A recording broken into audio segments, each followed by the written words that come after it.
முதல் வாசகம். இணைச்சட்டம் அதிகாரம் 4 திருவசனங்கள் 1 மற்றும் 5 முதல் 9 வரை. இப்பொழுது இஸ்ரேலரே கேளுங்கள், நான் உங்களுக்கு கற்றுத்தரும் நியமங்கள் முறைமைகளின்படி ஒழுகுங்கள்.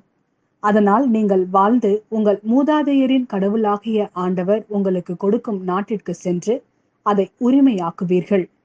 நம் கடவுளாகிய ஆண்டவரின் கட்டளைப்படி நியமங்களையும் முறைமைகளையும் உங்களுக்கு கற்றுத்தருகிறேன். எனவே நீங்கள் போய் உரிமையாக்கிக் கொள்ளும் நாட்டில் அவற்றை பின்பற்ற வேண்டும். நீங்கள் அவற்றை பின்பற்றி நடங்கள். அதுவே மக்களினங்கள் முன்னிலையில் உங்கள் ஞானமும் அறிவாற்றலுமாய் விளங்கும்.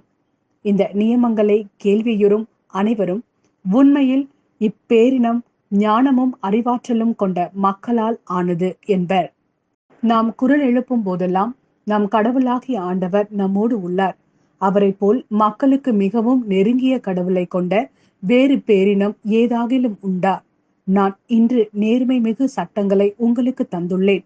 இவற்றை போன்ற நியமங்களையும் முறைமைகளையும் கொண்ட வேறு பேரினம் ஏதாகிலும் உண்டா?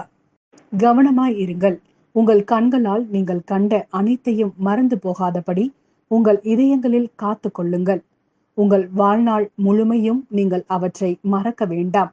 உங்கள் பிள்ளைகளுக்கும் பேர பிள்ளைகளுக்கும் அவற்றை எடுத்து கூறுங்கள். இது ஆண்டவரின் அருள்வாக்கு. இறைவா, உமக்கு நன்றி. மத்தேயு எழுதிய நற்செய்தி அதிகாரம் 5 திருவசனங்கள் 17 முதல் 19 வரை. திருச்சட்டத்தையோ இறை வாக்குகளையோ நான் அழிக்க வந்தேன் என நீங்கள் எண்ண வேண்டாம். அவற்றை அழிப்பதற்கல்ல, நிறைவேற்றுவதற்கே வந்தேன். விண்ணும் மண்ணும் ஒளிந்து போகும் முன் திருச்சட்டம் யாவும் நிறைவேறும்.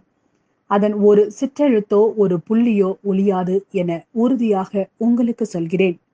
எனவே இக்கட்டளைகளில் மிக சிறியது ஒன்றேனும் மீறி அவ்வாறே மக்களுக்கு கற்பிக்கிறவர் விண்ணரசில் மிக சிறியவர் என கருதப்படுவார்.